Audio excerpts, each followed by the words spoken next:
evening, good people. We're here for our Tuesday, February 8th general session meeting of the Muskegon City Commission. And we're going to start off with prayer, followed by the Pledge of Allegiance. If you would care to join us, please stand. And we have Commissioner Gorman, who will be leading us in prayer. Thank you, Commissioner Gorman. All right. If you want to bow your heads, or not, whatever.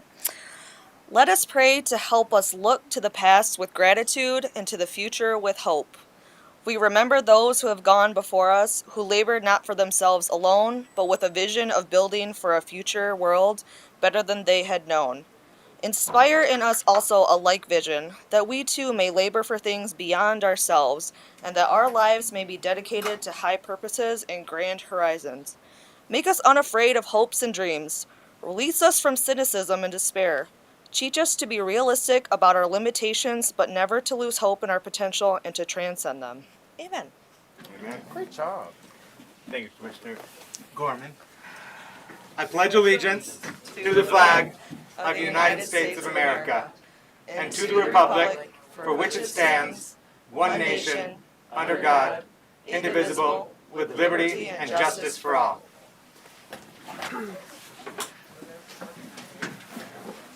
All right, Madam Clerk, may we have roll call, please? Commissioner Gorman, Here. Commissioner Emery, Here. Commissioner St. Clair, Mayor Johnson, Here. Commissioner Hood, absent, Commissioner Ramsey, Here. Vice Mayor German, absent. And we keep Vice Mayor German and Commissioner Hood in our thoughts and prayers as they are away due to family matters. All right, so we have public comment on agenda items. So if your item is on this agenda here on the back, then you may speak now. You have up to 3 minutes to speak. All other comments will be reserved to the end of our meeting. So is there anyone who wishes to speak on an agenda item?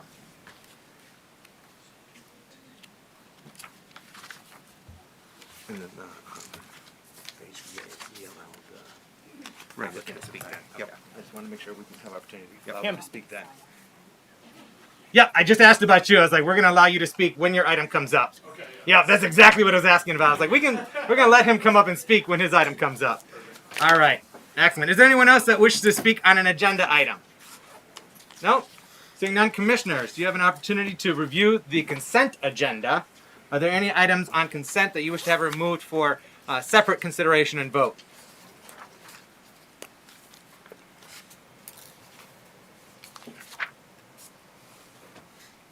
Seeing none, may I have a motion to accept the consent agenda as presented? Motion to accept the consent agenda as presented. Support.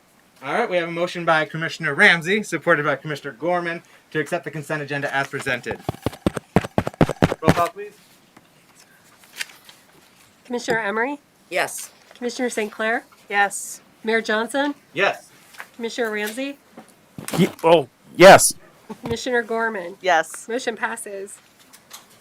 Thank you, Madam Clerk. Now we have unfinished business, amendment to the form-based code, second reading.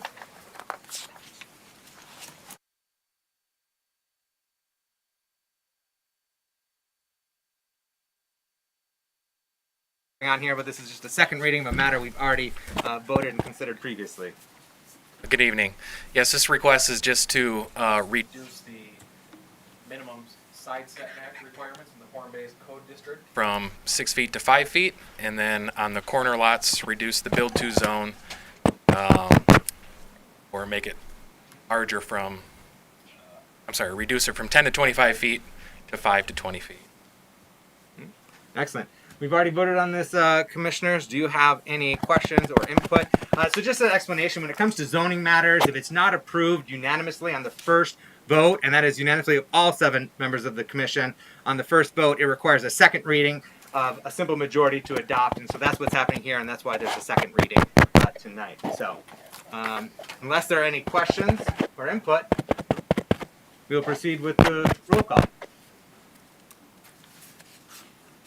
Wait, did we need a motion for Let's this? see, Oh, I'm sorry. There was Yeah. not an actual motion to roll call. Good point, Commissioner Gorman. You want to make that I will motion? make that motion. I move to approve the request to amend the form-based code, urban residential and lakeside residential and context areas of the zoning ordinance to reduce the minimum side setback at non-street locations requirement from 6 feet to 5 feet and reduce the side build to zone at side street from 10 to 25 feet to 5 to 25 feet. Support. All right, we have a motion by Commissioner Gorman, seconded by Commissioner Ramsey, to approve the request to amend the form-based code, urban residential and lakeside residential context areas of the zoning ordinance to reduce the minimum side setback at non-street locations requirements from 6 feet to 5 feet and reduce the side built to zone at side street from 10 to 25 feet to 5 to 25 feet. Y'all heard that 3 times now, but we are going to vote.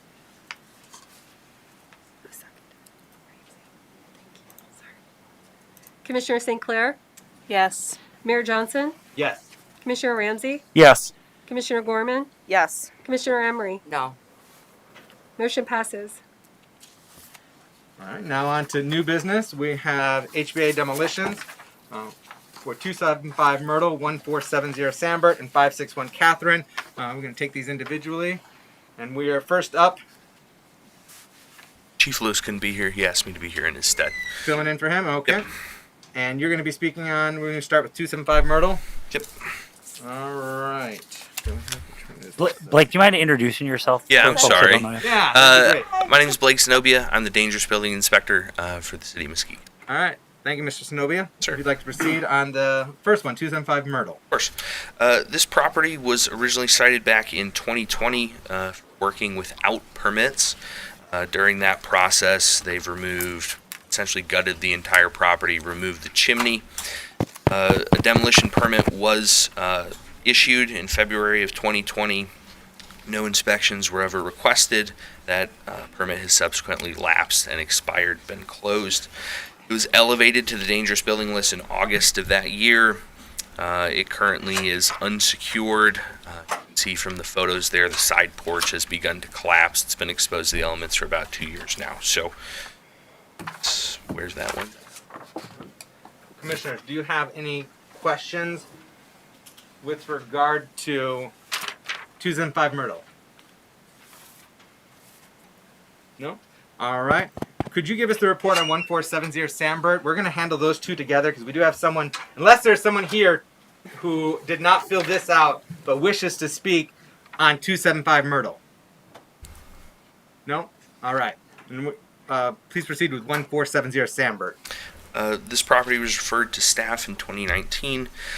Was found to be in extreme disrepair, leaking roof, damaged siding, whole roof frame appears to be rotten. We did meet with the owner back in 2019, tried to get him set up for success, hopefully save the property. He hired a contractor who pulled a permit and then canceled it once they begun to actually dig into the property, remove some structure, realize the extent of the damage. Essentially a whole new roof frame that's leaked throughout the house. They did cancel that permit. The owner was unable to do anything with it, has since kind of dropped off in terms of contact. We've not had contact for about 2 years. Exterior finishes, interior finishes, rotten, water damaged, molded, kind of the whole nine there. No permits have been applied for beside that permit that was pulled for the roof that was subsequently canceled. HBA declared it. Previously, ran into some issues there, just with the ownership. Has since declared it back in December. Commissioners, any questions or comments with regard to 1470 Sambert? All right. Is there anyone in the audience that wishes to speak on 1470 Sambert? Seeing none. Commissioners, I would entertain a motion with regard to 275 Myrtle and 1470 Sambert. We'll handle 561 Catherine separately. I would like to make a motion to concur with the Housing Board of Appeals to demolish 275 Myrtle, 1470 Sambert, and approval from Commission to accept bids on this demolition. Support. All right, we have a motion by Commissioner Ramsey, supported by Commissioner Gorman, to concur with the Housing Board of Appeals to demolish 275 Myrtle and 1470 Sambert. with approval from commission to accept bids on this demolition. Roll call, please. Mayor Johnson, Yes. Commissioner Ramsey, Yes. Commissioner Gorman, Yes. Commissioner Emery, Yes. Commissioner St. Clair. Yes. Motion passes. Thank you. All right, if you give the report out on 561 Catherine, please. This property was referred to staff in August of 2020, found to have been completely gutted. Extreme disrepair issues with the foundation, the detached garage you can see in the photos, as the whole rear portion of the roof is seemingly gone and rotten away. The house itself has been gutted. A large portion of the foundation was removed, repaired. It has not been that way.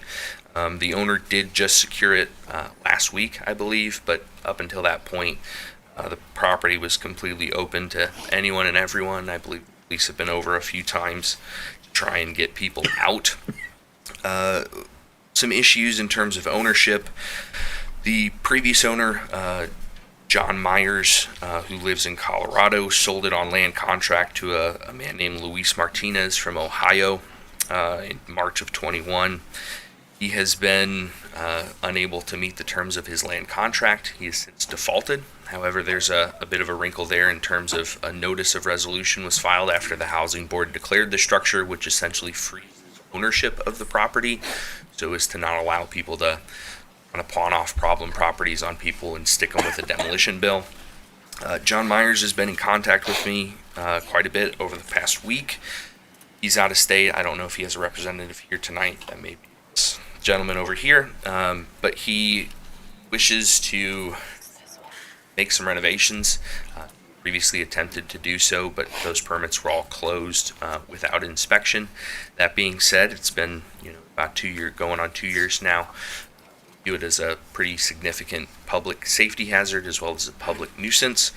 Our concern, and that's something we're probably gonna have to talk to the city attorney about, is the freeze of ownership. I don't know, because of a grant land contract, if it can revert back to Mr. Myers without some other paperwork, but that's kind of where it stands right now. We're concerned about the structure, certainly, also people in and out, kids in and out, things like that. Thank you. Before we bring up Mr. Myers, commissioners, do you have any questions for the staff on this matter? None at this time. All right, Mr. Myers, you could come up to the podium, give your name and address.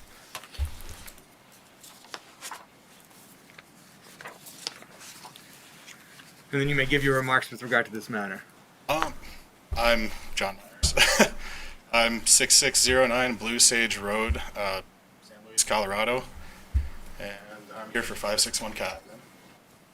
This is my first time at a meeting like this, so sorry guys. Welcome. You're fine. I just kind of more or less found out about all of this on the 1st of this month. I received the certified letter on the 2nd. So it was kind of a rush to plan a trip back here to make the 1,400-mile journey. We've kind of been going back and forth. I've been emailing Blake and Lance with the city a little bit. We're kind of in limbo, I guess, trying to figure out if I can get ownership back from the land contract grantee, because he has zero interest in doing anything with it. And hands have kind of just been tied. We actually have somebody contracted for the block repair, the roof, structure in the garage, and a couple of other things to kind of get things taken care of if we can get a building permit reapproved. We already submitted an updated version of the building permit that I had approved back in, I think it was, October of 2020. And we, of course, just added some extra cost for, having to pay subcontractors instead of doing it ourselves. I am a licensed builder. A lot of the guys that work for me are too. It just depends on, who does what, kind of. But everything would be under, it's my license, more or less, an observation. That specific wall right there actually is already dug out. The old damaged block was already removed. So if anything, it probably looks worse than that right now. and and that's one of the reasons, you know, we've got a mason contracted to take care of it for us. We do have, this is an older picture, in the basement and the garage both pole shores under any falling structure, anything like, you know, anything we were concerned about sagging or coming down. So we've kind of temporarily braced everything just to keep it from deteriorating, you know, much further. Yeah, we're kind of just waiting to hear what our options are as far as if we can take ownership back from, you know, the land contract grantee and, you know, do something with it. They haven't had any interest in doing anything with it for months. That's about 3 or 4 months ago. Last I knew, you know, he was working on it, and I was helping him with applying for permits and things like that. But after talking to, say, nothing was actually happening, and I didn't know about that until months after, you know, he had already not done anything. I don't know what else I can say on that one. All right, thank you, Mr. Myers. We may have some questions from the commission, so don't go anywhere just yet. Oh, okay. Commissioners, Commissioner Ramsey, you have a question for Mr. Myers? I do, Mr. Myers, Michael Ramsey. I sit on the HVA board, so thank you for being here tonight. Approximately how much time do you think you're going to need to arrive at a resolution with the non-engaged, now owner, default land contract holder, so that we can move forward on this property? He has already signed paperwork, made statements, everything as far as he wants to wash his hands of it completely. So, I mean, it's just whenever, I guess, I don't really know how the freeze of ownership works, honestly. So Turns out neither do I, so. So it's just, that's the only thing right now, I guess, stopping that.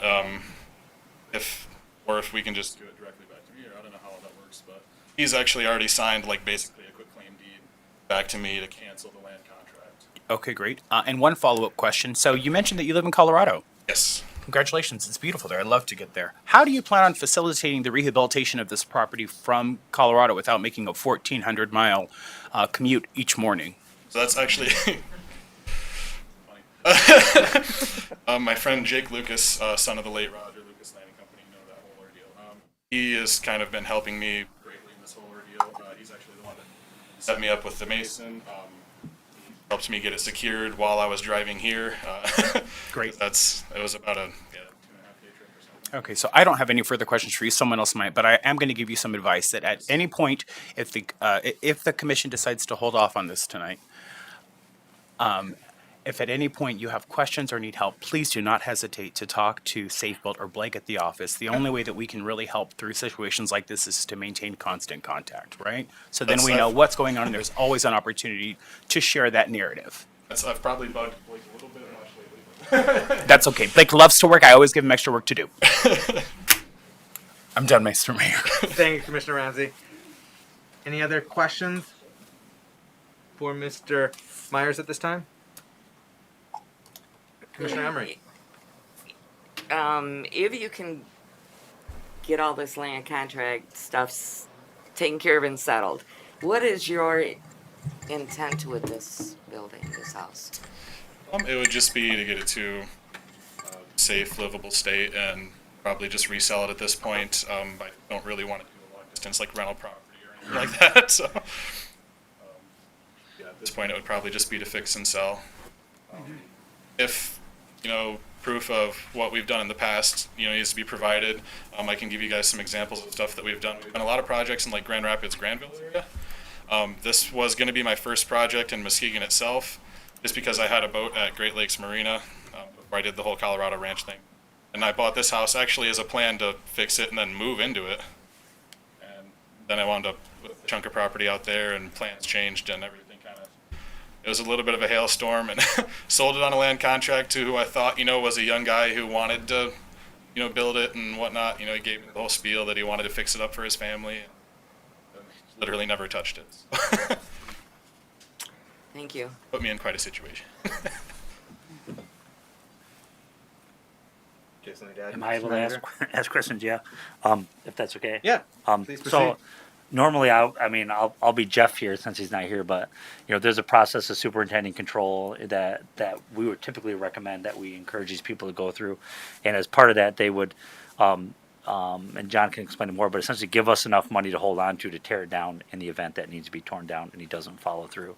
So for the newer commissioners, I just want to make sure that you understand that even if you approve this, he has that remedy so the house doesn't necessarily get torn down. I know that there's a bit of a housing crisis, and the idea that we could get housing available back to people sooner is, ideally I would advocate for not tearing it down if that's really what's going to happen. But I know Jeff would say, let's make sure if he's committed, have him give us the money to tear it down in the event that he doesn't come through, because we all know typically an absent property owner from across the country, it's easy to just never come back again and leave us with the problem of tearing it down and things like that. So if that really is a commitment, we can get an estimate of what it costs to tear it down. His attorney can work with our attorney or with Safe Built, and we can work it out. But we'll want the money to tear it down in case you don't come through. And as long as we have that security, I would say, yeah, get it brought up to code and fixed up. I think that's what benefits the neighborhood. That's just from that's my perspective on it. Thank you. Thank you, Mr. Manager. Did you have something you wanted to add? Just with the superintendent control, it is a mandatory 21-day hold after this body meets. If they declare the structure, he has the ability to file that. Federal court. No. Excuse me. I'm sorry. Circuit court. Yeah, circuit court. Federal court. Yeah. He has the ability to file that in circuit court. We still, are able to work with him throughout that whole process, get him permits in place. Once it's there, it just gives us the opportunity to set up a timeline. If for some reason he's unable to get it back from that land contract holder, I wouldn't want to delay this process out another month or another 21 days before we can come back here. I do have signed, like quitclaim deed, all that stuff from Yeah. him, if that helps. So the quitclaim is not valid, and then we can go over the section of the international property maintenance code that you have to meet. But that is something that you and I can talk about. Yeah, the quitclaim is Just whatever we need from him. can't get registered until that. So, legal counsel, if you're able to weigh in on this matter, given this hiccup revolving around the land contract and trying to revert back to the original property owner, if the commission were to concur with the HBA, who legally can petition for superintendent control at this time? So wouldn't that be? It would be Mr. Myers, or would it be the Mr. one of his names? Luis? Both would probably have standing to file the Either lawsuit. one. Mr. Myers is going to need legal counsel who can help him both on the title issue and on the writ of superintendent control. Okay, thank you. Commissioner Ramsey. Yeah, I have a question for council as well. Let's say that we go ahead and flip this over to superintendent control, and Mr. Myers puts up the, was it 50%? Manager? It'll be about probably 15,000. So let's say that he puts up the 15,000, and then for some reason, the now sort of current owner is supposed to do something and doesn't, and then we end up demolishing this. Is Mr. Myers going to be out those dollars, even though he's trying to rectify the situation? Yes. I see. And that's why Mr. Myers has got to talk to legal counsel to help him through that title issue in addition to the writ of superintendent control. So then it would probably behoove us and be okay for Mr. Myers for us to go ahead and move this into demolition so that we at least have the 21-day freeze, correct? So that he has 21 days to get anything before he writes a check to anyone that he may not get back, to go ahead and move forward with this property. Okay. Time is of the essence in that regard. So that's, I've basically, if it were to move into demolition, I'd have 21 days to figure the situation out with the grantee. Yes. And file the lawsuit for the writ of superintendent control. That's, so this all hinges on him responding, or does he not necessarily need to respond? You really need to be talking to your lawyer and getting legal advice from your person.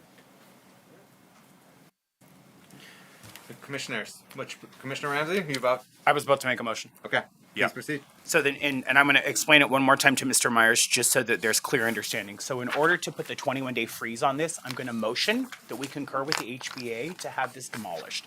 That freezes that property for 21 days and gives you 21 days to seek legal counsel and to talk to Mr. Luis and figure out what's going on there, because I wouldn't want you to write a check that you don't get back. And there's no better options outside of that.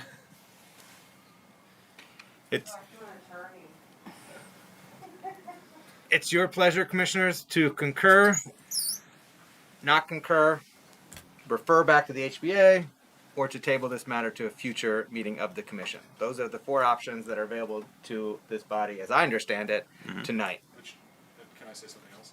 If it does, get tabled for later, something like that, I'm more than willing to come back for another meeting or do whatever has to be done for this whole, ordeal. That's whatever needs to be done. Commissioner Ramsey. Yeah, I have a question for council. So let's say, so I'm trying to do the right thing for Mr. Myers here. So let's say that we do concur and we get the 21-day freeze. If the previous / current other owner is non-responsive, does the superintendent have the power? Do we have the power to extend that 21-day period? After we make this motion, we essentially wash our hands of it, and it's no longer in our court. Well, that's what the city commission has consistently done.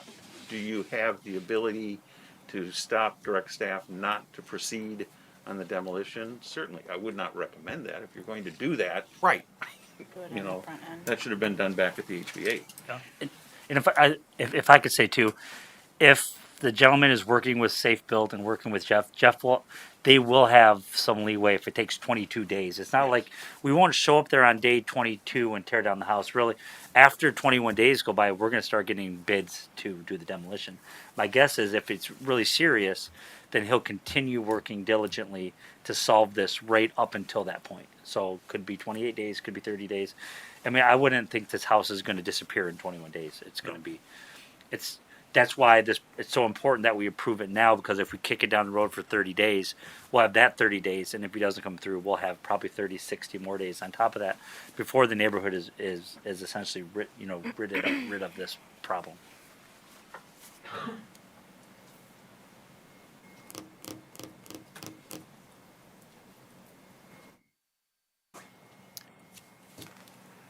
Commissioner Ramsey. We say it's going to be about $15,000 for him to put down for the deposit on the demolition. Yes.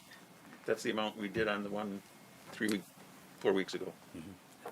That's based upon Safe Build's estimate of the current cost of demolition. And it would be given back to him if he fulfilled the obligations of the remodel. Brought up the code, it would get the money back. It's not really lost. Right, no. And if it gets torn down, it's really him just paying to tear down his own house. Yep. Nope. My question is, though, is if I was to write you a check for $15,000 right now and then expected to turn around and invest a bunch of money in a house that I may or may not have to bring it up to code so that I could get my $15,000 back, is that $15,000 a barrier to you or to me I suspect, Mr. rehabbing the house? Commissioner, I suspect the bigger issue that he's got to talk with his lawyer is, okay, what are the chances that I can actually get this house back? That's the first question. So That's the what- most important question. As far as I know, the freeze, who places the freeze, who has the power to remove it, et cetera? Where does that, originate? Sir, you've got to get that legal advice from your lawyer. You're going to need legal help. You need to go. Yes, I guess that would be my question is it a safe built thing? Is it a board thing? Safe Built places the freeze, correct? So then I would just need to work with safe built. With Blake. Which is Safe Built. Like you have some input. After the housing board declares a structure, our standard practice is to file the notice of resolution with the county to just make sure somebody can't pass a property off that they want to have to pay for. So we do file it. Okay. But yes. But it's something that we could work together It's as far a- as getting the property back to me. Yes. Because at one point in an email, we'd even talked about, like you said, hey, is it reverted back to you? I said, yep. And then later on, it got brought up, well, actually, the freeze was placed while it was under land contract, so And- that's where I was a little confused. Yeah, but I sent you over the code and just told you you'd have to speak to your attorney about fulfilling those terms within the property maintenance code. Okay. And I can resend that to you. But it's something that I can do. We don't have to rely on the other than the contract grantee to do it. You'll need a signed copy from him, and again, that's all. It's not anything. That's more than willing. Sounds like Commissioner Ramsey. Blake, I want to thank you for your help with this and for the Safe Build office as well. And Mr. Meyer, I want to thank you for driving all the way up here and helping us to get this situation under control. I would like to make a motion to concur with the Housing Board of Appeals to demolish 561 Catherine and approval from commission to accept bids on this demolition. To answer your question earlier about the barrier thing, yes, kind of, but I mean, it's, you know, whatever I have to do to work things properly with you guys, that's, we'll try to make it work. I'm more worried about you losing your $15,000 if it doesn't work out. So the 21-day freeze is what I'm going to motion for, so that we protect that. Have you already retained local legal counsel? No. That's, I nor anyone else who can refer you, but seek it ASAP to help you with this process. Because if this motion is approved, you have 21 days to file that petition for superintendent control. Is there a motion on the floor? Support. There's a motion by Commissioner Ramsey, supported by Commissioner Gorman, to concur with the Housing Board of Appeals to demolish 561 Catherine and approval from Commission to accept bids on this demolition. Unless there's any additional questions or input from Commission, we'll proceed with roll call. Commissioner Ramsey, Yes. Commissioner Gorman, Yes. Commissioner Emery, Yes. Commissioner St. Clair, Yes. Mayor Johnson. Yes. Motion passes. Thank you, Mr. Myers. And good luck. Wish you all the best. And safe travels to and from. thanks. Let's just do that. Okay. Well, we want you to come back Yeah. at some time as well. So I'm already anticipating your return to Muskegon. Come home in the summer. Yeah. But This is the best time. All right. Next item under new business. We have an amendment to the Marijuana Facilities Overlay District for 1314 East Apple Avenue. And we have Mr. Ori, just one moment. We have Mr. Franzik from our planning department, our planning manager, who will report out on this item. Yes, so the building owner applied through the planning commission to amend the section 2331, which is the marijuana facilities overlay district, to be included in the district. And he's asked for 3 specific license types, which would be retail, provisioning center, and Class B recreational grow. Currently operates a caregiver facility out of there, and being asked to be included into the. Thank you, Mr. Franzik. Commissioner, so we may proceed with deliberations on this matter. May I have a motion? I motion to approve the request to amend section 2331 of the ordinance to include 1314 East Apple Avenue into the marijuana facilities overlay district with retail, provision centers, and Class B recreational grows as approved license types. Support. We have a motion by Commissioner St. Clair, supported by Commissioner Emery, to approve the request to amend section 2331 of the zoning ordinance to include 1314 East Apple Avenue into the marijuana facilities overlay district with retail, provision centers, and Class B recreational grows as approved license types. Before we go to roll call, though, questions for staff or any other remarks? We also have the original applicant, because this is a applicant petitioned rezoning or amendment to our zoning. So we'll have him come up as well. But before we have Mr. Ori come up, do you have any questions for Mr. Franzik? Oh, Commissioner Ramsey. Go figure. Thank you for being with us tonight, Mr. Franzik. I just have questions about, so Mike, off the top of your head, how many times have we had to adjust the overlay district since it's been detailed to allow for exceptions like this? Staff has brought forth a couple of amendments, requests, and individual property owners probably about 3, 4, or 5 times. Okay. So I would just like to urge commission and the mayor to maybe urge staff and the city manager to look at how we're going to circumvent this process of amendment by expanding or opening or whatever it looks like. Use the appropriate words there for this situation so that we don't have Mike running around crazy doing this. and that he can focus on really growing our cannabis industry in a way that's real and relevant for our community. That was the only question I had about this, Michael. Thank you. Thank you, Commissioner Ramsey. And yes, this has come up on the Planning Commission as well. They're looking for some direction from the City Commission being referred back to them for consideration. And so I would suggest this being brought to a future work session of the City Commission.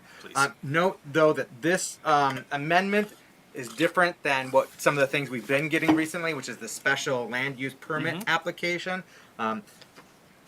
This petition to rezone can happen regardless of what actions we take going forward with regard to our overlay district. Just to clarify in that regard. But yes, did you hear that, Mr. Manager? Madam Clerk, you're not involved with our Planning Commission, but Mr. Manager and Mr. Franzik, because you are the Planning Manager and liaison to our Planning Department. So we're going to seek your expertise and input as we have this conversation at a future work session as appropriate. But all right, commissioners, any additional questions for Mr. Franzik? No. All right, Mr. Ori, you're up. You can give your name and address. Thank you. Papers. You can pass them down. Oh, yeah.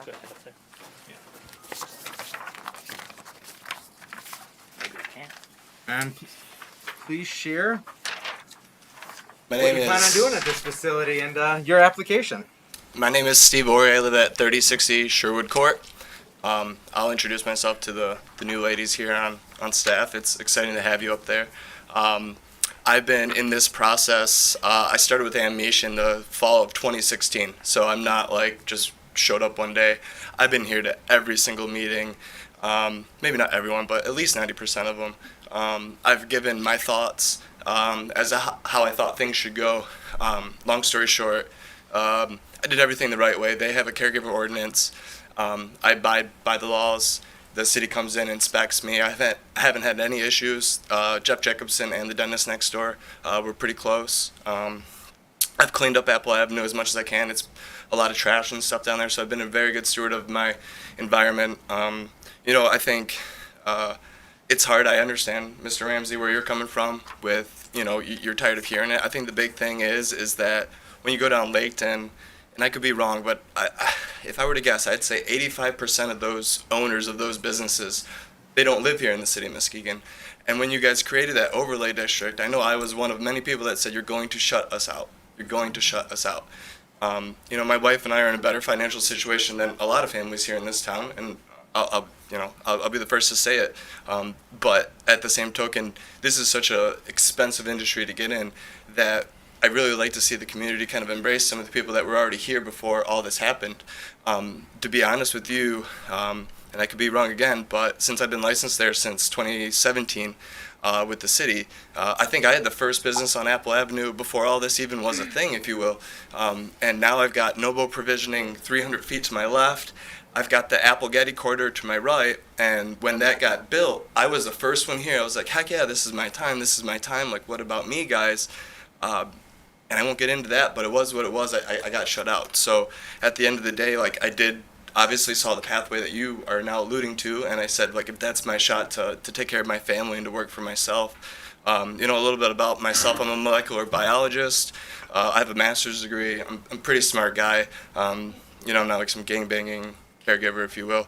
And I think that's a big stereotype, in the industry, is a lot of people are still kind of getting around that. But there's some very smart people that want to do these things. And I would like to bring my talents to my community. And I think that's like the next phase, if you will. I think the big corporate people here in the state that wanted into the city, they got in. And I think the next phase of people that are going to be applying, they're going to be your local residents. And I think that over the next year, you'll see a little bit more of us coming out of the woodwork, especially with the safe banking bill that's getting pushed through. That's going to be a game changer. Like right now, I've got all these deals with investors, and I'm scratching my head. And I'm like, you know what? Like, if that thing gets pushed through in 6 months, that's going to be the answer to most of our dreams, honestly, because it's going to allow us to actually have these businesses without having to fork over tons of money to, big money. I remain hopeful. It's been 7 years, right? And I'm still here trying to do this. So yeah, my plans are, I'm gonna split the building in two. It used to be two different storefronts when it was first built in the 70s. I'm gonna have a very small grow over there. It's about twice the size of the footprint that I currently already have operating.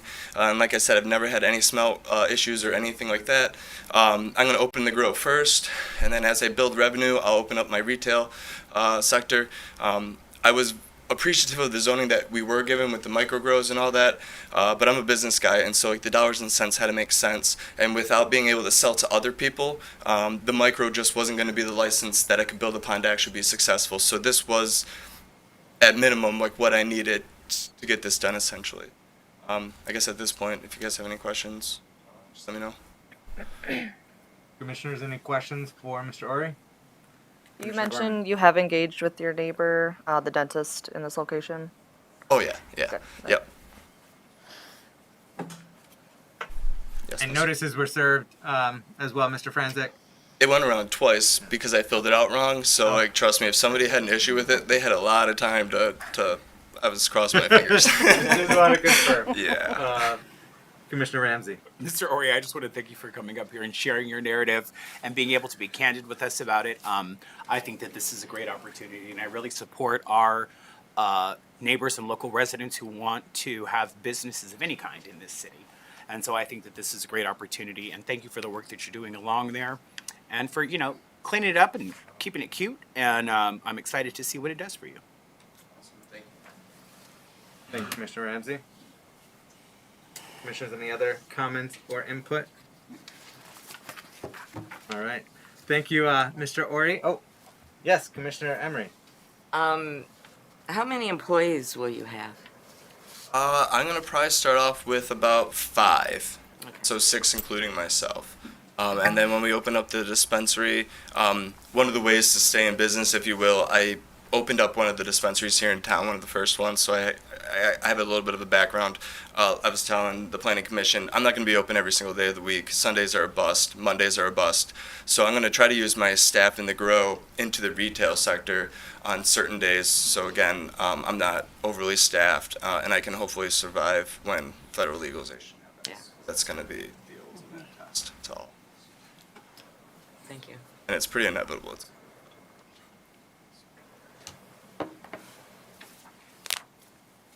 We look forward to that future. Yeah. So, before we go to roll call, I would just say I support this amendment and it adding you to our overlay district. We have a few other properties down the street that were added to our overlay district. And then also our neighboring municipality, Muskegon Township, happens to have an operation just a couple blocks away from you. So It's 250 feet. This activities, if they were in the city of Muskegon, they would have got noticed. Yeah. They were within the radius. So this activity is happening in the area. I do concur with Commissioner Ramsey, though, on the desire for this body to deliberate on how we modify our zoning going forward. The overlay district that was initially confined to Laketon area served its purposes to get our medicinal marijuana operations, followed by our recreational adult use cannabis operations off the ground. I personally, at the time, preferred not, but I understood the value of having that overlay district. My preference would have been to base it on underlying zoning in terms of activity aligning with the zoning, whether it's business, medical care, industrial, that kind of thing. Treating it similarly as we would, other business activities, where a pharmacy is allowed, a provisioning center is allowed, that kind of thing. That's not how we went, but we have an opportunity to reconsider it, and the commission can decide how to move forward with how we handle cannabis operations per our zoning in the future, and potentially get around having these petitions to amend our zoning or the special use permit. I know one of the reasons that we move forward with the special use permits, and indulge me for a moment, I'm going off on a little bit of a tangent here, but the special land use permits that the commission wanted to do in order to make it easier accessible to some of our local residents and have an access point. I don't think it's necessarily working out the way we wanted in some regards, the special use permits, hearing of people buying properties, getting the permit, putting in an LLC, and selling the LLC, kind of a workaround. So I'm not sure that's working out the way we wanted it, so we do need to revisit it, in my opinion, as as I'm hearing from Commissioner Ramsey and others nodding their heads. So staff will be bringing that to us at a future work session for further discussion and deliberation on that. But if there's nothing else on this zoning amendment, commissioners? No? All right, thank you, Mr. Ori. We're going to proceed with roll call. Commissioner Ramsey, Yes. Commissioner Gorman, Yes. Commissioner Emery, Yes. Commissioner St. Clair, Yes. Mayor Johnson. Yes. Motion passes. Thank you, Madam Remember Clerk. second reading? Oh, because we have 2 commissioners absent. Even though it was a unanimous vote tonight, we have 2 commissioners absent and requires all 7 members of the commission on a first reading for it not to necessitate a second reading. Because we do not have all 7 members here voting affirmatively, this will return to us for a second reading, which just requires a simple majority vote of the commission. Do you have any questions about that, Mr. Ori? I understand. Okay. Just wanted to make sure. He's pretty smart. Yeah. He's a smart guy. He's a microbiologist. He may be interested in the next topic that we'll be hearing about. Right. Is there any other business from the commission? Yeah, I had a question. Yes, Where are we at Commissioner with Gorman. the goal setting session? I'm sorry, what's that? Where are we at with goal setting date session? Oh yeah, the day that we settled on, I think that worked for everybody, wasn't until April. Okay. I think it's essentially Good Friday. It's like April 15th. Okay. Thank you. Thank you, Mr. Manager. And I do have something. Sorry, I got to take it out of my bag.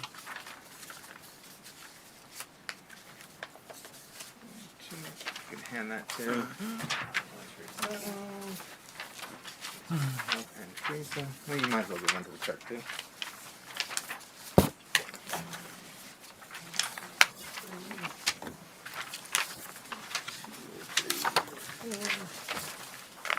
Oh.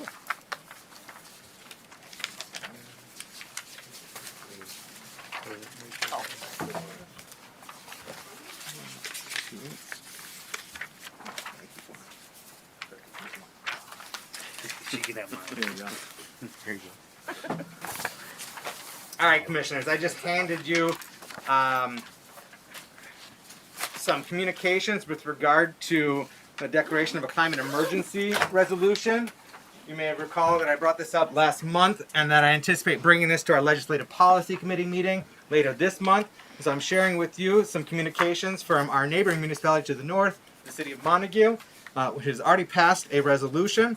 And so I include a communications from their city manager, as well as the resolution itself. And so I just want to give this to you now for you so you have ample time to review it, whether we adopt the same resolution or we tweak it and adjust it. Legal counsel is going to review it as well and give us his input prior to our Legislative Policy Committee meeting. But that will be on February 24th. No, February 23rd. The last Wednesday of February. We will be meeting in a Legislative Policy Committee meeting, and this will be one of the items on that agenda. Also, if you have any other items that you wish to have considered at our Legislative Policy Committee meeting, please send that to the executive assistant to the city manager, Barb Schoenberg. We are receiving those items now and putting together that agenda. So that's just for reference right now. I wanted to share and get that to you. All right.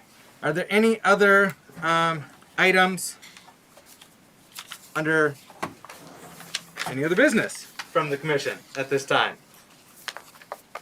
No? All right. Well, we're going to proceed with public comment on non-agenda items.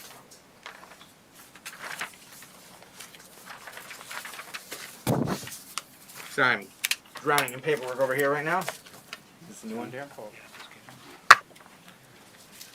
All right, we're going to start with the one just received. So we have Marilyn Singleton.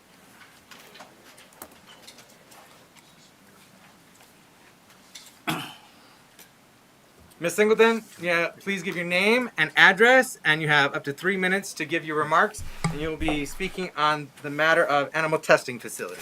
Right. My name is Marilyn Singleton. My address is 1634 Ruddiman Street. I'm actually live right across the street from the mayor.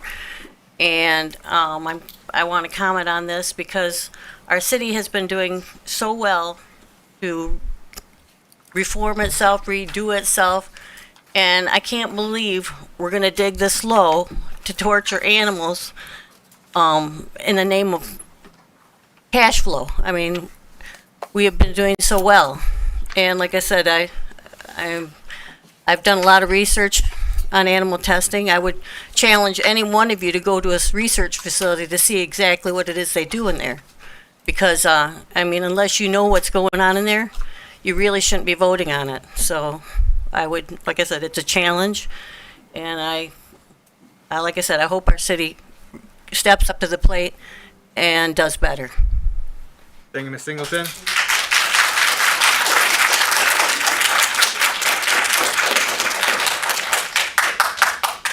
And I believe each member of the commission on this dais has visited the National Biomedical Research Facility in Norton Shores recently.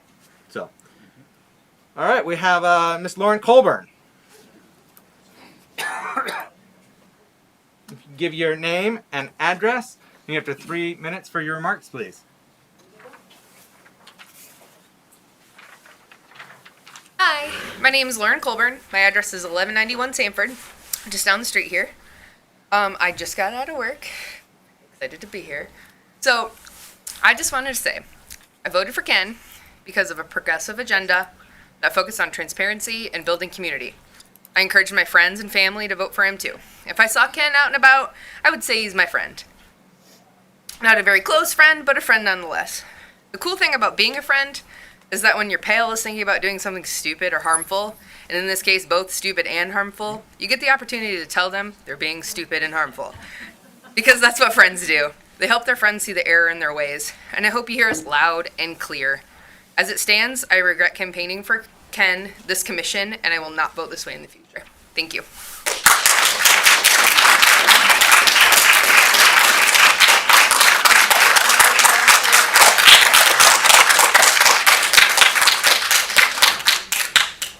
Thank you, Ms. Colburn, for coming out and sharing your perspective and remarks. All right, we have a Reverend Jim Johnson. No relation that I know of. If you give your name and address, and you have 3 minutes to provide remarks. And you'll be speaking on the matter of animal testing. Hi, I'm Reverend James C. Johnson. I live at 1541 5th Street, and I'm under no illusion that anybody really cares what I think. But what about what God thinks? Look at Luke chapter 12, verse 6. Look it up if you want. Jesus is talking, and he says, look at the sparrows. They're a dime a dozen. But God remembers every one. The point is, God loves animals. God watches over the animals. God watches what we do with the animals. As Jesus said, if you have ears, listen.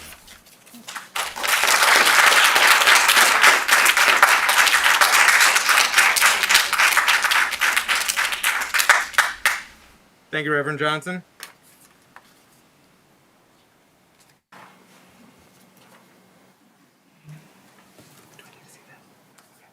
We have a Reverend Jan Johnson. Welcome to the podium.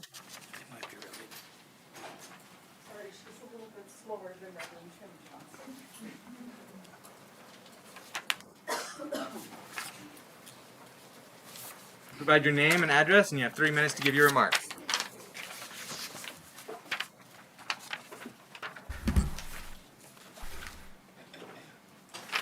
I'm Reverend Jan Johnson. I live at 1541 5th Street in Muskegon. Thank you for this time. I appreciate it. You've got 2 reverends in a row, so guess what you're going to hear. We opened this meeting praying that we would follow higher principles. And I hope that prayer was meant sincerely and is not just words. And please, Lord forbid, is not hypocrisy. As a citizen of Muskegon and as a pastor, I look to the scripture for guidance in what is higher principles. And from the prophet Isaiah, we hear how the strong connect to the weak, how the powerful protect the vulnerable. And the prophet says that the wolf will live with the lamb, the leopard will lie down with the goat, and the calf and the lion and the yearling together, and a little child will lead them. They will neither harm nor destroy in all my holy mountain, for the earth will be filled with the knowledge of the Lord as the waters cover the sea. They will neither harm nor destroy in all of my holy mountain. This is the word of the Lord. Please, I beg you as a citizen of Muskegon who loves my town and does not wish to be ashamed that I live here, please do not move forward with allowing this facility in Muskegon. We are better than this. We are better as a people, and we are better as a community. Please do not bring shame on our city. Thank you.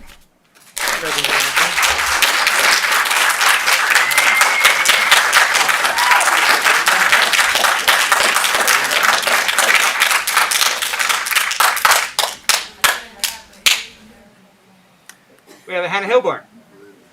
Oh. Please write your name and address.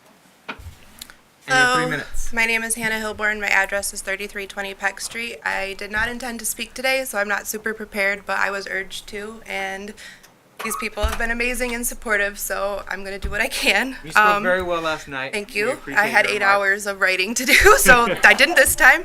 I would just like to urge you one more time to represent the city from a place of conscience, not finance. This isn't a city where the citizens have a lot of money in our pockets. That's not where we put our investments and our that's just not us. We're a city of conscience, but we're never going to be seen that way, and our reputation is never going to reflect that if we're making decisions for profit and not from the heart with conscience and with what is right. And I've been hearing that there are some arguments, kind of rebuttals to me saying that, well, in 13 years, this is probably not even going to be allowed anyway. In 13 years, animal testing is gone. I'm hearing, well, you know, what she said doesn't matter. This is going to be immediately profitable. That speaks even deeper to me of the greed, that there isn't really a long-term care for the facility, and it speaks even deeper to the fact that there's going to be another empty facility, and you don't care because, oh, well, if we're making revenue in 3 years, that's all you care about, then you're not representing your city, because that's not what we care about. That's not what these people care about. And I'm an introvert, so the fact that I'm even here right now is huge. I love animals way more than people, but I just do want to reiterate, a visit to an animal testing facility that is pre-planned and expected is not going to show you the realities. And if anybody that's ever prepared, thank you. Anybody that's ever prepared for a health inspection at a restaurant or a housing inspection or a CPS inspection knows that what they're walking into is not what is going on every day. And I think that you know that as well with this. Animal bodies do not yield human results. That has been shown over and over again. And I do want to say one more thing. I've been trying really hard not to be emotional this whole time, but beagles are used because they forgive. And they will run up to the person who just cut into them the very next day, and they will greet you with love. And you need to think about what you're putting in our backyards, and they will never see outside. They're bred inside the facility. They don't go outside, and how can you expect them to yield results when they're born in stress and unnatural environments? And the very fact that they would choose a breed of dog based on the fact that they are going to go up to the people who cut into them, hurt them, force-fed them, and love them is just wrong. We can't have that here.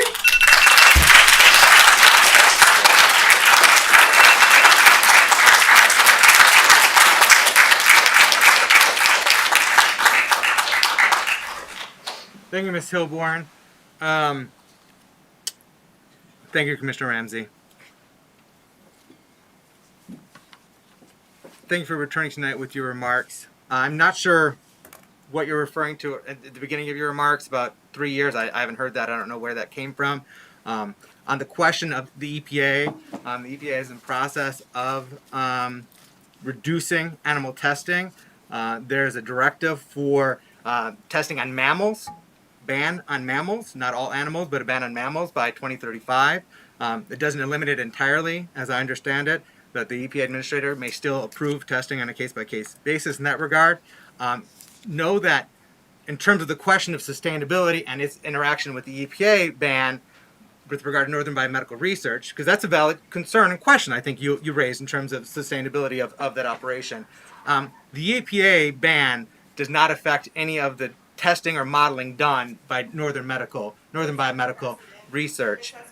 So I'm just speaking to your concern about sustainability and how that impacts the business. And I recognize, your skepticism in terms of any member of the commission having a planned visit. I will share that the USDA had a surprise visit in the week prior to our arriving there. Just an additional perspective in that regard. But thank you again for your remarks and your passion and your advocacy. I appreciate you, even if we may not, we all do.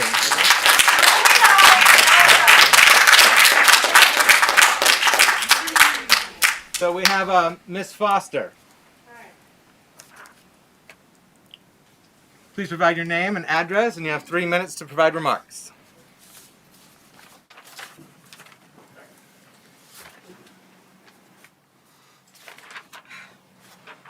Hi, I'm Diane Foster. My address is 135 Ottawa Street, Muskegon, Michigan. The very first day I ever opened my business, I found a dog that was used for bait. It was tore up, it was in bad shape. I'd never seen anything like it from where I came from. So I didn't even know, I thought the dog got hit by a car. I was soon educated by our local police department, and they helped me take it to a shelter. I want you to know that Subaru and Bissell spend a lot of money around here for animal shelters, and that we have the Hilton of animal shelters in our area, and the people that work there are phenomenal. I donate quite a bit to the shelters. I rescue quite a bit from the shelters. So it's sort of a slap in the face to me, to all the hard work this city has done to put together the shelters that we have put together, the millions of dollars that have gone into that. And I also know 26,000 more animals misplaced this year than last. All over the country, not just in Michigan, but all over the country. There's at least up to 26,000 animals that have been misplaced, and that's just the counted ones. There's probably 500,000 that haven't been counted. I know that they've been using us as testing facilities for medication for years. We're their guinea pigs.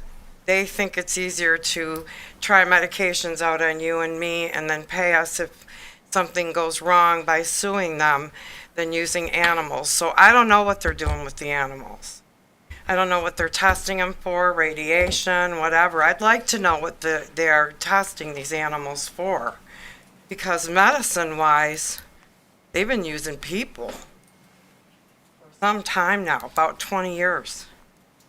So, and I just still know they're still using about 26 million animals for testing, but they don't clarify what that's for. It's not necessarily medical. It's just testing. And the incinerator part really bothers me. Why we need more incinerators is another thing that really gets to me. All of these things just don't play out in my head as being anything good for our city. And people will picket there. People will find a reason to be upset there all the time and bringing notice to this place. I guarantee you, once they found out about it. So, at least for a good long time, I don't see it bringing anything positive here. So, I don't know if this is a done deal or not, but I hope not. So, thank you very much.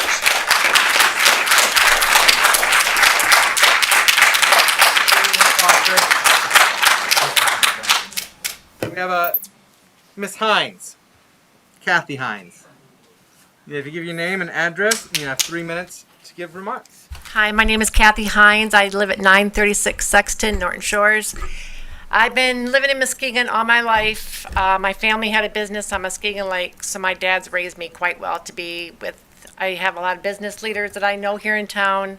I've been in radio sales for over 30 years. So it's my job to have different businesses here to promote my paycheck every week. But to promote what you guys are doing now with the Animal Research Lab, I cannot promote that.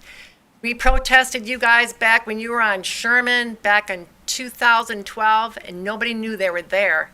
So why don't they want people to know they're there? Because what they're doing is wrong. So then you guys moved to Sherman, and then you guys moved out to Pontaluna, and nobody knew you were there either. Not us. It doesn't matter anybody in Muskegon. So we tell everybody it's right there by the barbed wire. Sorry, my face gets red. And there's no address, nothing on there because they don't want to be seen because they know what they're doing is totally wrong. And for Muskegon to promote it, watching that sign right there that says, watch us go, or grow, it should say, you should say, yes, watch us go because people are leaving Muskegon. And I cannot sit back and watch animals being cut into. I've worked with PETA before, so we have the facts and data.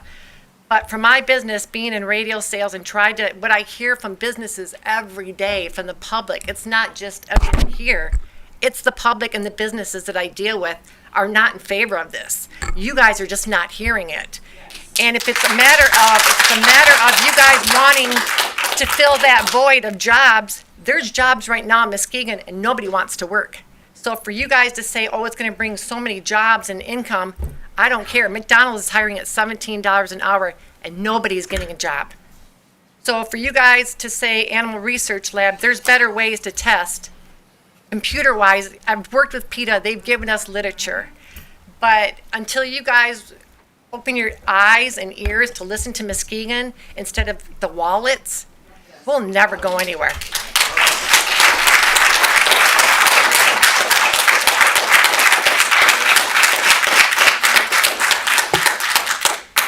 Thank you, Ms. Hines, for visiting our fair city and sharing your remarks. I don't believe I've noticed an exodus from Norton Shores during its tenure there, but I appreciate your perspective. We have Lucrative.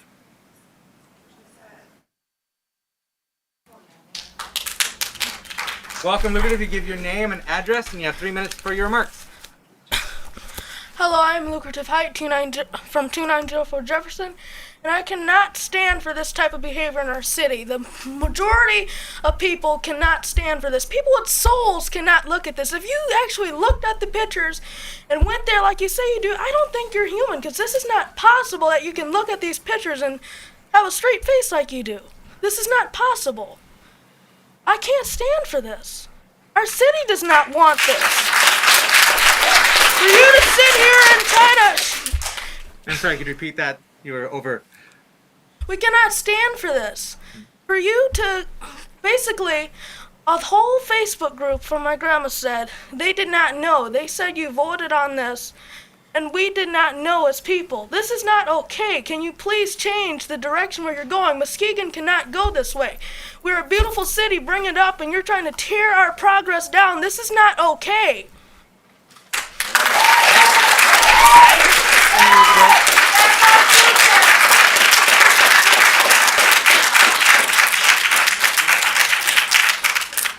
Do we have a Melody? Are you done, Diane? Do we have a Melody Cassidy?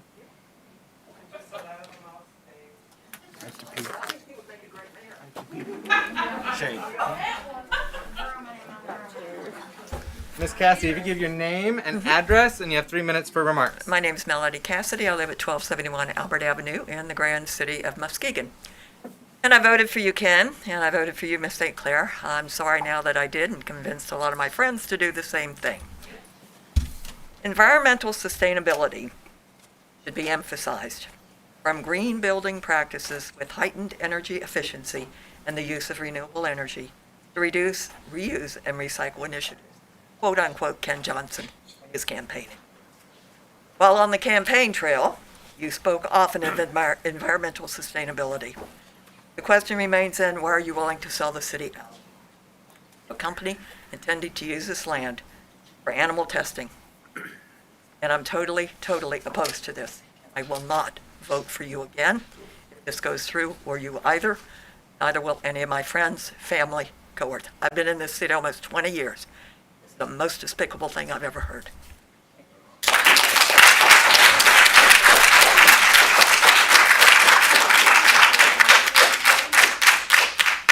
Thank you, Miss Cassidy.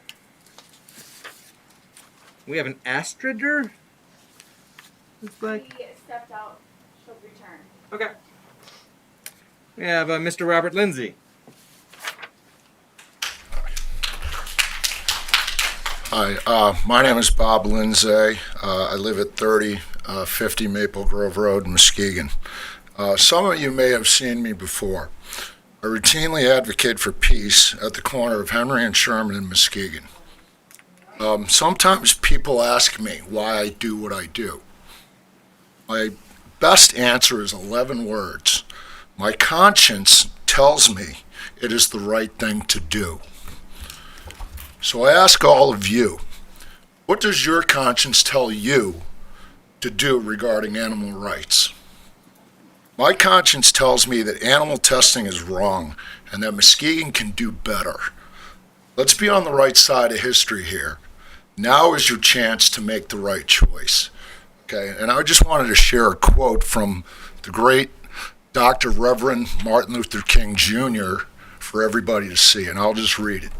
There comes a time when one must take a position that is neither safe nor politic nor popular, but he, we'll say /she, must do it because his conscience tells him /her it is right. Let's make the right decision here in Muskegon. The time is now to do that. Thank you.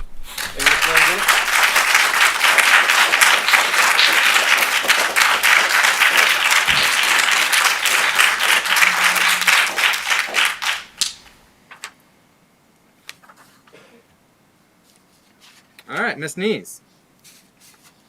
You give up your name and address in 3 minutes. My niece's address is 1698 Sanford Street, right up the road. I too voted for you, Ken and Rebecca, and I am very sad that I did. I will not be voting for you again. Neither will my friends or family. I expected a kinder, more humane city, and this is moving in the exact opposite direction. He's not here, so I'm going to start passing these to you. These are pictures of animals in testing. No, I'll pass them one by one because you need to look at them. You've seen them and you can still vote yes? Is that what you're telling me? Well, she's seen them apparently already and she's okay voting yes. No. How's that look? I know you have a dog at home because I'm friends with you on Facebook. Yeah. How would you like your dog up there?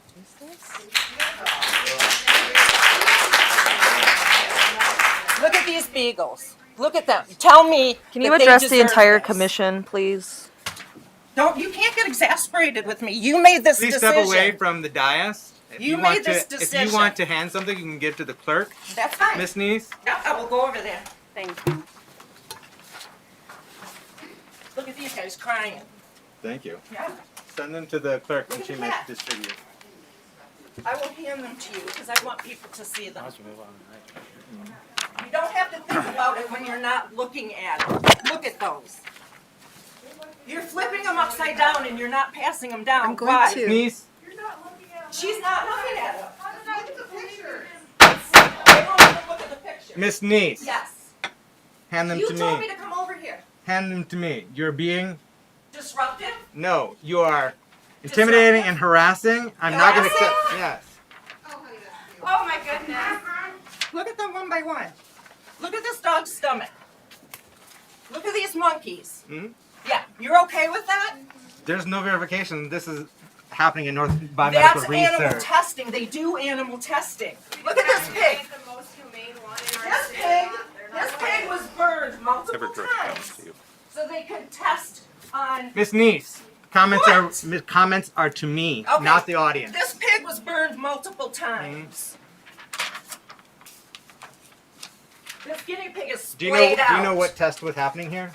Yeah, those are all burns on Do you that know pig. what test was happening here? All burns on the pig. It What- doesn't matter. It's animal testing. You don't know if this is cosmetic. You don't know if this is chemical. You don't know if this is medical research. You're showing a photo, and you do not know what the testing is about. Look at that.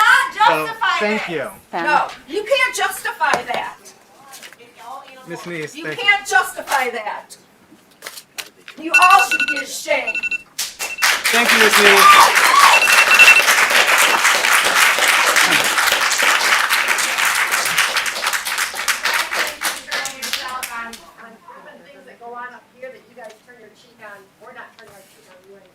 No, and then we will have a recall. You're welcome to it. Yeah, we will. You are absolutely welcome to it. All right. Miss Neese, thank you for your remarks and your photos. Miss Reynolds, please provide your name and address.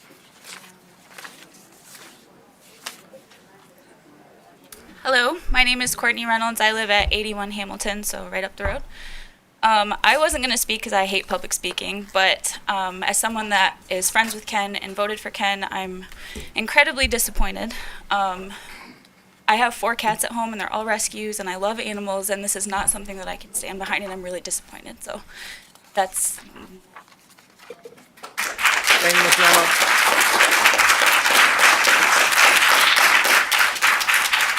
Has Astradir returned? No. Astrid, oh, so. There's not an R at the end? It looked like there was an R at the end. R is not pronounced. Okay. Miss Hilton. I actually have just a 3-minute video. You can give remarks. We don't have capabilities to provide video at this time, but if you would care to provide remarks, you may email the video to us. But if you'd like to give your remarks, I just know where if I email you the video, I know not to. that's not true. That is true. I've read all the emails, looked at the resources shared, the videos shared, the links shared, done that research, and I take what you shared to heart. Okay. My name is Stacy Hilton. I live at 1698 Sanford Street. It is clear that no one on the commission is listening to any of us in the audience. However, we all still certainly have the right to express that we as a city do not want this testing facility here. It is all about money. It's not about jobs. None of us are going to be getting a job in an animal research facility. No one near me is going to be getting a job in an animal research facility that I can imagine. This particular animal research facility, Northern Biomedical Research, fiscal year 2020, annual report of research facility. I think it sounds like you think that they're just playing with the animals there, that they're just maybe, I don't know, what are they, throwing balls, tickling them, nothing major going on. In 2020, per the report, 137 dogs, 421 primates were involved in tests which involved accompanying pain and distress. These animals are tortured. They are abused. And for you to sit up there and pretend like it is just fine, it is not. And you know you tried to kind of push this thing through without letting people know what was going on. Because as soon as people found out, this is what you get. You have people in the community come and say, we do not want this. You are there to represent us. We do not want this. We do not want this facility. There's got to be some other way for you to put some money in your pocket other than animal testing. Yes, this facility may go somewhere else. That's fine. Let them have it. If they have no conscience and they want that in their city, so be it. We don't want it here. Thank you.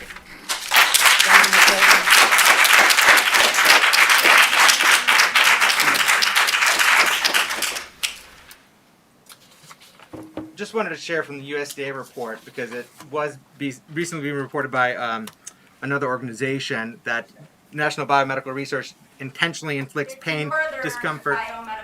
I'm sorry, did I misspeak? Northern Biomedical. What did I say? Northern Biomedical Research. Yes, I have the USDA report. Yes. I have the USDA report, and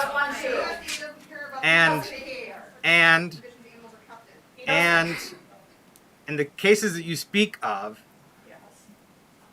appropriate anesthetic, analgesic, and tranquilizing drugs are used to mitigate that pain and discomfort.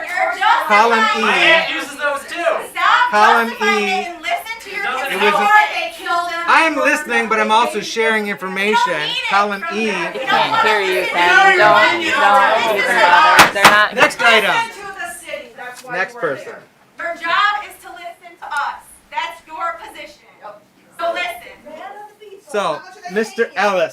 Well, then you must be like this. Do you know the amount of hours I put in this job is well under minimum wage, and I don't get paid anything outside of that? Thank you very much. So, Mr. Ellis. Hello, my name is Mr. Ellis is speaking. Please provide your name and address, and you have 3 minutes to give remarks. Thank you, Mayor. My name is Jared Ellis. I live at 2495 Minor Avenue in Muskegon, Michigan. I worked for the city of Muskegon at the DPW Parks Department. I worked with Frank and Ann, helping fix up Western Avenue. I enjoyed working with both of them. I did vote for you and you.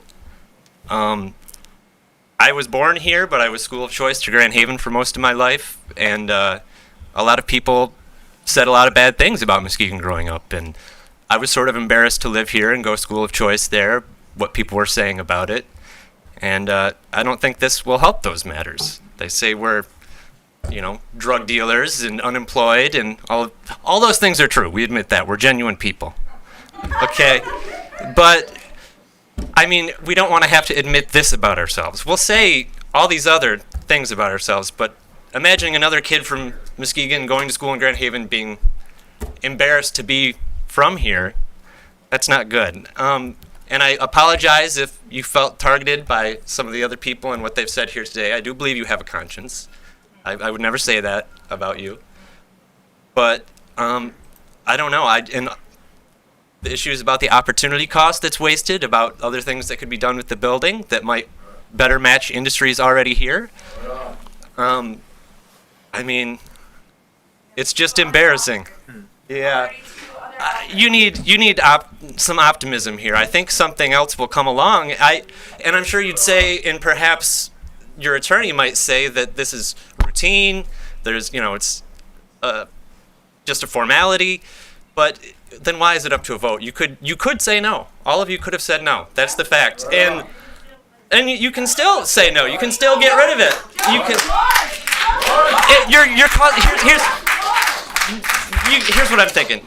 You're causing yourselves a lot of problems here, because there's going to be signs that say Ken Johnson kills dogs, and they're going to be right.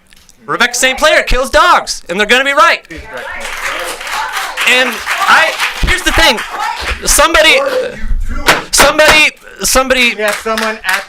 When I was with Bob. I was with Bob on Sherman and Henry the other day, and somebody asked about hunting. If we have many hunters in this city, and if they did to deer what the people in these facilities do to these animals, they would have their hunting license taken away. That's cruel. You're not allowed to unduly maim creatures. And you may say that this is due because it's helping people, but we know someone, I won't say who worked for Northern Biomedical Research, and they broke, I believe, rhesus monkeys' spines. And I imagine that was to test the healing of the spine. But my aunt has had back difficulties her whole life. It's affected her employment and everything. And I don't think she would harm an animal to make herself feel better as much as she suffers. And I just want to implore you again. I'd also just like to say, I agree with everyone that you may have not wanted us to know about this, and that's how I feel. I feel like it was hidden from me. I would have liked the chance to comment before this was approved. That's what I'm saying in the future. So if you can do this, I'm not going to say I won't vote for you in the future. I will. I totally will. I like you guys, and I just want you to help us make our city, watch us go, Okay, thank you.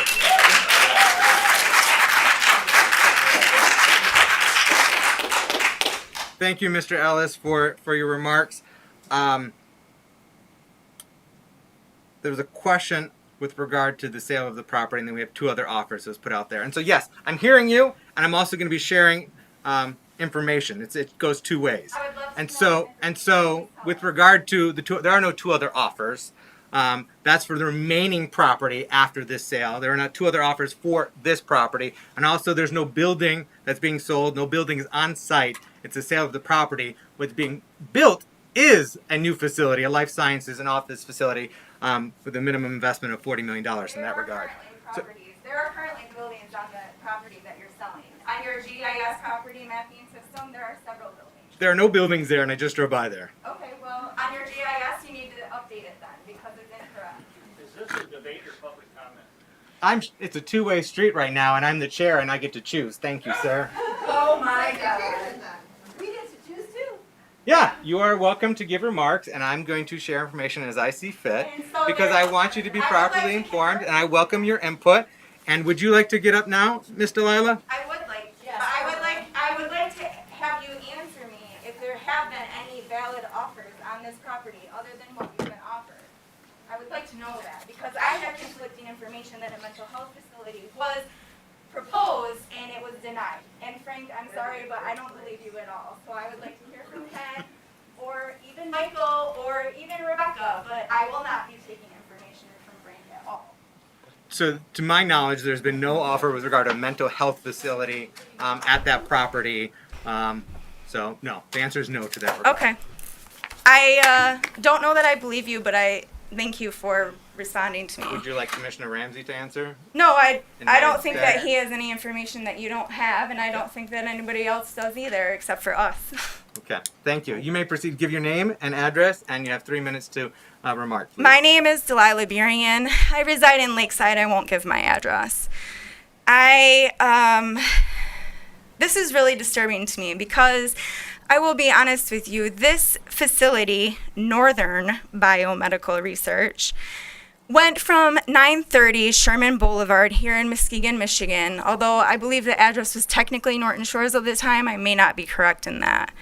However, this was a relatively inconspicuous building on Sherman Boulevard in between restaurants, and it's going to a facility now that is 20 acres big, of 34 point something acres that is available. That's a massive increase from where their original building is, and it is unacceptable that during this time we are not only encouraging but supplementing in ways the financing of this business to expand in our city. You're saying you have a conscience, and I am compelling you to review how that conscience works, because this is not how Muskegon is going to improve. It's not.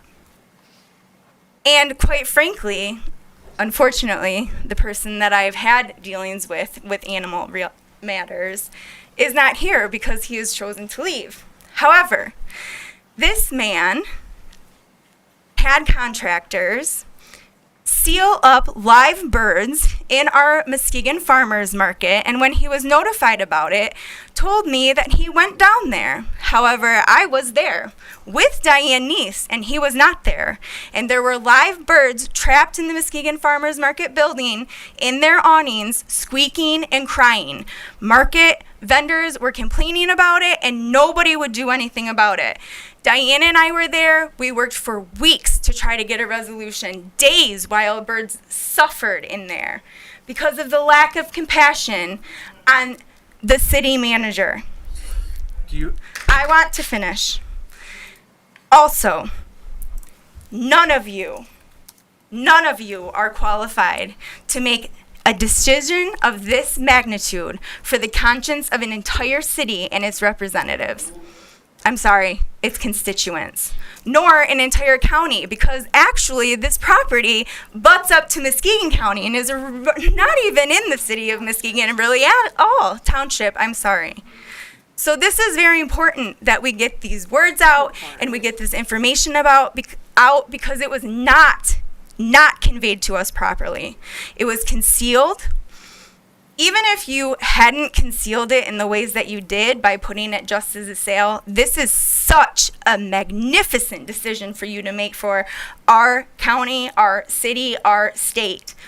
And the fact of the matter is, again, none of you are qualified to make this decision. None of you.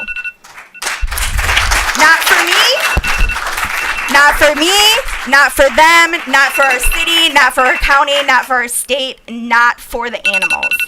I am begging you not to put this decision that you are moving forward with on my conscience because I couldn't do anything about it. This has got to stop. Now, today. It needs to end. And I did vote for you, Rebecca, and the morning after, I asked you directly, did you really vote for this? Any of you could have issued a statement. I'm sorry, Ms. Berrien. Any of you could have issued a statement, and you didn't. You could have warned your constituents, and you didn't.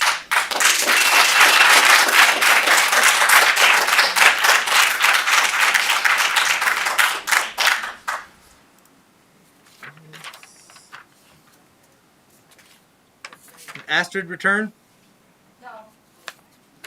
Getting close to the end. All right, we're gonna switch topics for a minute and have Mr. Seekinga come up.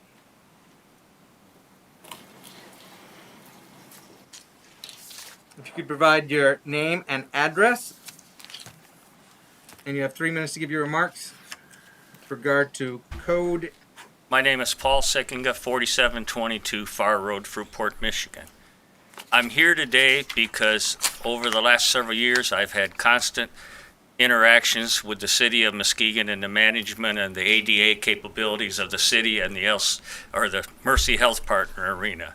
I was recently in a 2-year negotiations over handicap parking that finally finished up after many calls from the Department of Justice to the city attorney, to the city manager, to the other city officials. But I'm mostly here tonight because right now the LC Walk Arena is not safe under building codes and fire codes. I talked to Chief Lewis earlier today. He promises me it'll be taken care of within a week. Well, what if somebody dies within a week? But the bigger thing is the whole city staff has been putting me off for years and not following through. And it's time. Now, the mayor called me today. I had 6 phone calls in a 20-minute period after I told him I was coming to the meeting tonight. So we're getting some action. I'd be willing to further details all my problems, but your bottom line is your staff does not follow through. In fact, Chief Lewis told me on the phone today that Rachel McMillan is no longer employed. So I'm supposed to just forget about what she found at the arena and what she reported to me of several violations? If that was my business, I'd get a cease and desist order from the fire department until it was solved. Because it's a city facility, that's not happening. So I'm just here tonight. I've talked to a lot of people today. I hope this goes forward and we get taken care of. But I want it on record so that if I have to file another ADA complaint, it'll be noted. If there's any questions, I'll feel free to stay around and answer them later. Thank you, Mr. Seekinga.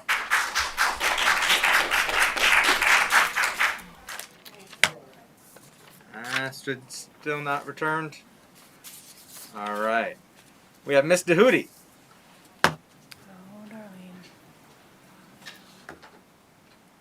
Your name and address and 3 minutes of remarks.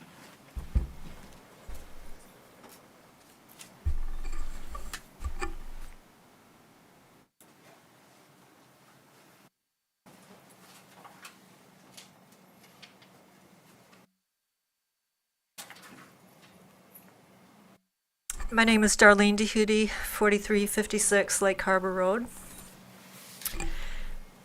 This is obviously a very controversial topic, and I guess I can understand in a way why you might feel that it's a good thing, but it isn't.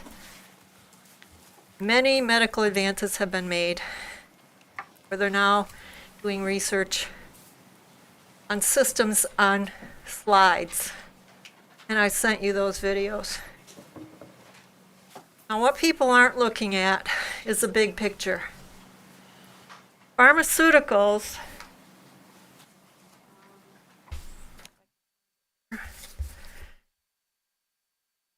big moneymaker on this globe. Next one down are chemical companies. Chemical companies are driving this whole thing. We have more hazardous waste than we as human beings can even keep up with. What you will not find easily is a graph for the incidence of cancer. It's 1 in 3 now. And it's probably going to, well, not probably, it will increase. It's like this. What you see is death, okay? So you're thinking, okay, these chemicals or these products are going to help people live longer. That's not the way it works. My mom died because she was given the wrong drug. She got cancer from the drug and from the treatments thereafter.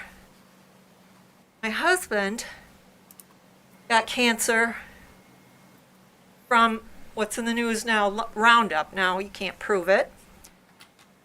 A great biomedical lab, research lab, did the testing for Monsanto for Roundup. They did it fraudulently. Roundup is like 30 to 40% used as an herbicide globally. It makes billions. Monsanto was purchased by Bayer. Does that sound familiar? It's a pharmaceutical company. So we got a wheel going here where the chemicals are making us sick. We're getting drugs from medical companies that, you think are great, and there's collateral damage by the poor, innocent animals, which really shouldn't happen. Yes, medical advances have been made in anesthesiology and hip replacements and things like that, but I, for one, and I don't even know how many other people, I would die before I would have an animal tortured for me. And I kid you not. I mean it. If it was between me and an animal, and it was my natural time, I'm gone.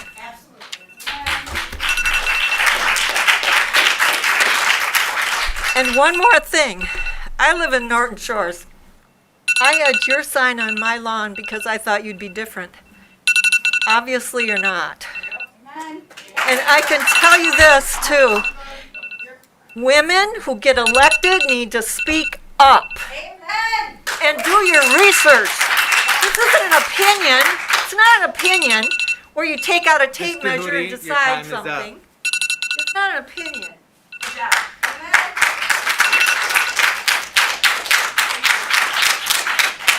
Thank you, Mr. Hootie.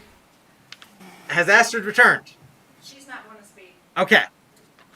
And that's the last of the comment sign-ups that I've received. Is anyone in the audience who has not spoken who wishes to speak at this time?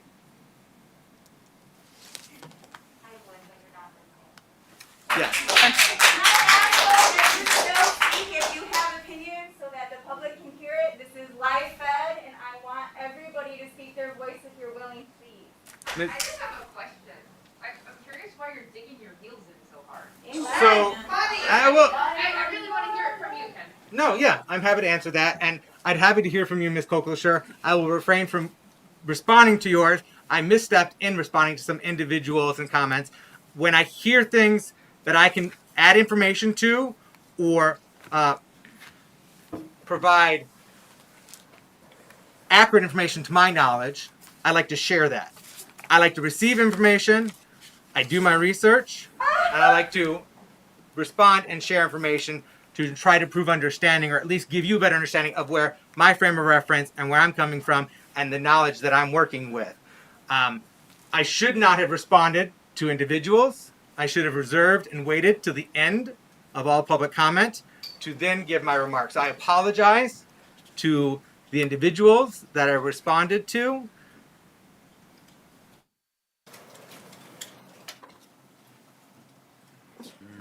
We will have. You've already spoken. I'm sorry, Miss Delilah. I have a question, actually. We're not going to be going back and forth right now. I'm sorry for. I just want to know if the information that you have available is available to the public, because we have information and we have better information than you do. So I would like to know what information you're using to come to the decisions that you've made. And that information should be public. No, I'm not going to adjourn the meeting. That We're getting close information to should adjourning be now. publicly accessible. It is publicly accessible. Please It is post it publicly on your accessible. page like you posted for your campaign. It is publicly accessible. If you look at Well, it's a lot of your different job to perspectives. provide information to constituents, and you need to do that. Stanford Medicine. As where Stanford Medicine. Stanford Medicine is Joking and laughing. one. He's up there laughing. One. I'm not laughing. You are laughing. I am not laughing. Yes, you are. No. I get you all are impassioned and feel strongly about this. I welcome that input. This, to be clear as possible, or transparent if you prefer that word, there will be no revote on this purchase and sale agreement, which was approved unanimously by the commission and signed by all parties. Now, as I shared at our January 25th meeting, when deliberating on the agreement, I mentioned then that there will be a forthcoming action on a partial tax abatement for the new development, which will be done at a public meeting and noticed. The date for such has not been set at this time. So, excuse me, so there, I guess I was being hopeful that they would do a revote and maybe somebody would change their mind, but you're saying that they don't care. There's not a possibility. Revote is not a possibility on the purchase and sale agreement. However, there is a forthcoming, your input has been received and will continue to. It's too late. You don't It has take been that rec- information to make a decision. So the elements of the purchase and sale agreement are still to be executed, one of which is that partial abatement. There will be a vote on that. So unless Astrid, would you like to come up, ma'am, and give your remarks? No, get on, man. If you want to speak, please. Please do. Please. And just give your name. I didn't write. No, that's fine. Speak from your heart.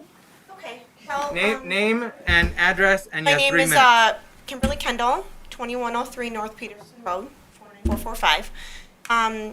You mentioned that you guys, some of you went to the facility and you got a tour. Is that correct? I will speak for Or you- myself. I went on a tour and sat down with the several members, a veterinarian, a doctor, the CEO, several different people, and asked many questions over the course of several hours, and then proceeded with a tour. Did you view the animals? Did you view the animals? I viewed the animals. And the Yes. cages and the laboratory testing? Did you Yeah, there's someone that is giving public comment. No, go ahead and talk, honey. They were kind of asking some of the questions I was going to say. Did they give you a list of exactly all the type of testing, because I'm sure they have to, that goes on there? Like every machine that they use, what it's for, what they do, what its purpose is. Do they give you that list at all? I'm just curious. I don't have a list of all the tests and treatments they conduct. I know that it's entirely medical research I'm sure there's with a an lot there. emphasis on treatments, modelings and testings for the treatments of neurological diseases such as Parkinson's, Alzheimer's, Huntington's, and the like. Okay. Because if they didn't, I'm just confused. If they didn't give you the whole list of everything that they test and all the animals that they test and what those machines are for and what they do, I just find that hard for you guys to make a decision based on not knowing any of that information or not seeing any of those animals and what happens to them. Did you guys get to see the process of, example, say those burn marks on a pig? Not that it happens at that facility, but there's things that are similar. I'm sure there's a lot of things. Anything that inflicts pain. Did you guys get to witness that day? That you guys went through that? Or did you guys just sit at a desk and talk about things? Or they just presented to you what happened? You didn't really see it in action. Like you talk about a football game, but you weren't there to actually watch the game. Does that make sense? We toured the facility. Okay. Saw the animals. You Heard saw the the animals. list? The list Saw of... and heard the animals. In progress. Do you have any additional remarks. Because I already misstepped and responded and going back and forth, I'm gonna refrain from going back and forth, and I'm just gonna receive your input right now. What was that last part?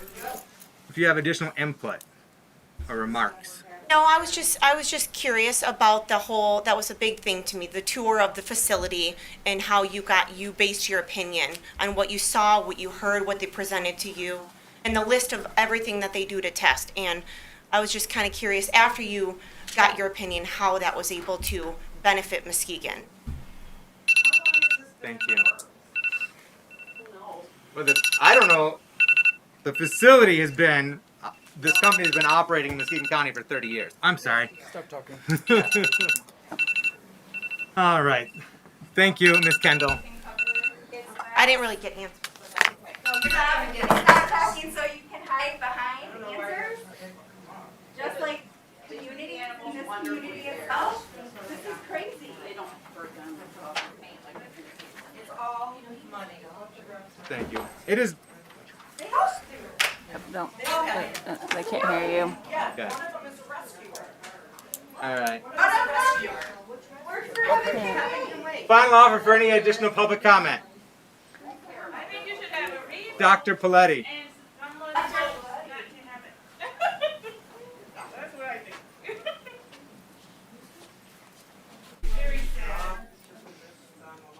It's been a rough night, I can tell. I mean, Give your name and Mark address, Paletti, please. 3244 Thompson Avenue.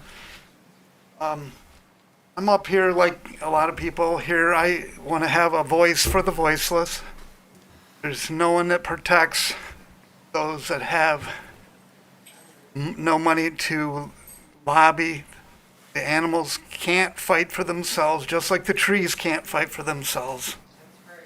I think it's time that we got a little interspecies etiquette. That we as a human, arrogant Homo sapiens got it together. And I just really question the idea that we're going to attract the kind of life I want from Muskegon. I came here from East Lansing. I've lived in Boulder. I've lived in Atlanta. I've lived all over the country in great places. I chose to retire here, and I'm just disgusted. I thought I was coming to a progressive town, and we have such beauty here, and we're gonna frickin' sell it out to frickin' torture animals. I can't believe it. And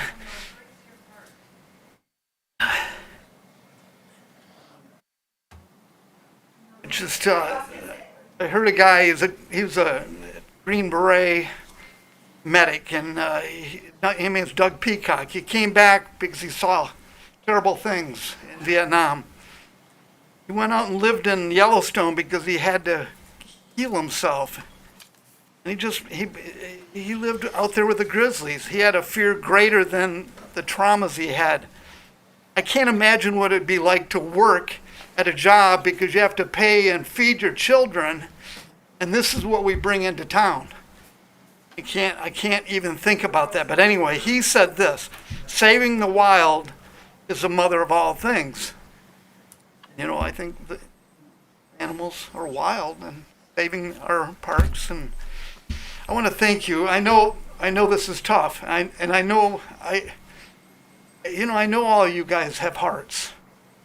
And I don't, if there's any way you can somehow finagle an idea or way to get out of this thing, it's like a dark spell that's been cast over our city. Thank you very much.